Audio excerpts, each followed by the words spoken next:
আসছে অক্টোবরে বাংলাদেশে বসবে নারীদের 10 দলে টি-20 বিশ্বকাপ। রবিবার উন্মোচন করা হয়েছে ট্রফি, গ্রুপ আর ফিকচারও প্রকাশ করেছে আইসিসি। ঢাকায় এক 5 তারকা হোটেলে অনুষ্ঠানেই বিশ্বকাপটা রাঙানোর স্বপ্নের কথা জানিয়েছেন বাংলাদেশ নারী দলের অধিনায়ক নিগার সুলতানা। সাইফুল রূপকের রিপোর্ট। আতিথেয়তায় দুনিয়া জুড়েই বাংলাদেশের খ্যাতি। মাঠের খেলায় কবে মিলবে কাঙ্ক্ষিত শিরোপা? 10 বছর বাদে আবারও লাল সবুজের দেশে নারীদের টি-20 বিশ্বকাপ। রবিবার খেলাপ্রিয় প্রধানমন্ত্রীর সঙ্গে ট্রফি নিয়ে ফটো সেশন বিসিবি ও আইসিসি কর্তাদের। সাথে ছিলেন বাংলাদেশ ও ভারতের অধিনায়ক। ঘরের মাঠের ফাইনালে যদি বাংলাদেশ ওঠে আর ভারতকে হারিয়ে যদি চ্যাম্পিয়ন হতে পারে, দেশ জুড়ে আনন্দে মাতবে সবাই। 22 গজে মুন্সিয়ানা দেখিয়ে চ্যাম্পিয়ন হয়ে আকর্ষণীয় এই ট্রফি পিএম এর হাতে তুলে দিতে পারবে বাংলাদেশ নারী ক্রিকেট দল। এই টিমটা অনেক হার্ডওয়ার্ক করছে এবং যদি আমাদের হাতে যে সময়টুকু আছে আমরা যদি আরো ওয়েল প্রিপেয়ার্ড হতে পারি আর নিজেদেরকে যদি আরেকটু বেটার ওয়েতে শো করতে পারি, আমার কাছে মনে হয় আমাদের যে আক্ষেপটা আছে, কারণ আমরা যে গত 4টা ওয়ার্ল্ড কাপ খেলেছি, হয়তো বা এক্সেপ্ট 2014 ছাড়া আমরা কোনো ম্যাচ উইন করতে পারিনি। সো আমাদের ফোকাস প্রথমেই থাকবে যেন আমরা ম্যাচ উইন করতে পারি রিয়েলিস্টিকভাবে।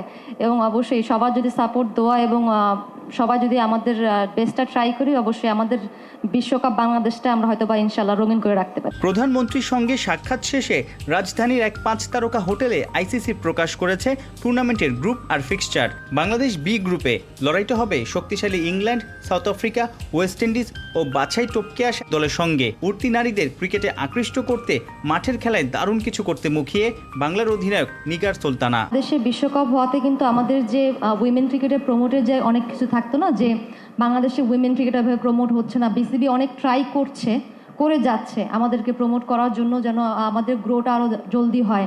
সেই ক্ষেত্রে বিশ্বকাপটা কিন্তু আমাদের জন্য অনেক বড় একটা প্লাস পয়েন্ট। আমি বলবো স্টার্টিং ফ্রম টুডে, কারণ আমরা দেখছি যে কতটুকু মিডিয়া কাভারেজ পাচ্ছে এই ইভেন্টটা, এবং ওয়ার্ল্ড ক্রিকেট কিন্তু আমাদের দিকে তাকিয়ে থাকবে। এতে করে দেখবো যে যারা ইয়াং প্লেয়াররা আছে, যারা স্বপ্ন দেখে বাংলাদেশের হয়ে খেলবে বা দেশকে রিপ্রেজেন্ট করবে, তাদের জন্য কিন্তু একটা বড় মোটিভেশন হতে যাচ্ছে। এবং অনেকটা দায়িত্ব বর্তায় আমাদের উপরেও। আমরা যত ভালো ক্রিকেট খেলবো এবং আমাদের টিমটাকে যত ভালো জায়গায় নিয়ে যাব, তত বেশি বলবো অপরচুনিটিস ক্রিয়েট হবে নতুন প্লেয়ারদের জন্য। 3 থেকে 20 অক্টোবর ঢাকা আর সিলেটে হবে নারীদের ছোট ফরম্যাটের বড় ইভেন্ট। 2 শহরেই ক্রিকেটের জাগরণ দেখতে চান বিসিবি বস। স্কুল পড়ুয়া তরুণীদের জন্য টিকিটের ব্যবস্থা করবে ক্রিকেট বোর্ড। নিজের উদ্যোগে চেষ্টা করবে যে ওদেরকে মাঠে আনার জন্য। সেটার জন্য হয়তো যদি পেমেন্ট করতে হয় বোর্ড করবে।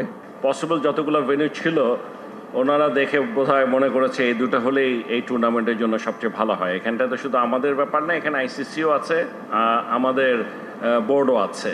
সো আমার মনে হয় দ্য বেস্ট পসিবল অপশন যেটা ছিল তারা সেটাই চুজ করেছে। বিশ্বকাপ শুরুর আগে প্রস্তুতি ম্যাচগুলো হবে বিকেএসপিতে। 3 অক্টোবর উদ্বোধনী দিনেই মিরপুরে কোয়ালিফায়ার 2 দলের বিপক্ষে লড়বে টিম বাংলাদেশ।